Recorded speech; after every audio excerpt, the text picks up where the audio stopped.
Tea కాఫీకి మంచి alternative detox water. Morning empty స్టమక్తో జీలకర్ర మరిగించిన నీళ్లు తాగితే డైజెషన్ పెరుగుతుంది. మెంతులు మరిగించిన నీళ్లు తాగితే మీ షుగర్ కంట్రోల్లో ఉంటుంది. హెయిర్ అండ్ స్కిన్ కూడా బాగుంటుంది. బ్రేక్ఫాస్ట్ తర్వాత కనుక అయితే ధనియాల వాటర్ తాగండి, బాడీ కూల్ అవుతుంది. లంచ్కి ముందైతే సోంపు వాటర్ తాగితే మీ ఎసిడిటీ తగ్గి బ్లోటింగ్ కూడా తగ్గుతుంది. ఈవినింగ్ 5 ఆ ప్రాంతంలో తులసి నీళ్ళు తాగితే మీ ఇమ్యూనిటీ పెరిగి స్ట్రెస్ తగ్గుతుంది.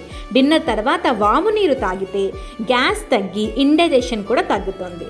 ఏ టైంలో అయినా సరే మీరు తాగగలిగే వాటర్ ఏంటంటే లెమన్ వాటర్, జింజర్ వాటర్, అల్లం ఇన్ఫ్యూజ్ చేసిన వాటర్, సినమిన్ వాటర్ అంటే దాల్చిన చెక్క రాత్రంతా ఉంచి తాగే వాటర్, ఆమ్లా వాటర్ ఉసిరికాయ మరిగించి ఆ నీళ్లు తాగినా చాలా మంచిది. ఇలా రోజుకి 1 లేదా 2 టైప్స్ తాగి చూడండి. వీటిని మీరు రూమ్ టెంపరేచర్ వాటర్లో కానీ గోరువెచ్చని నీటిలో కానీ తాగితే ఒంటికి పడుతుంది.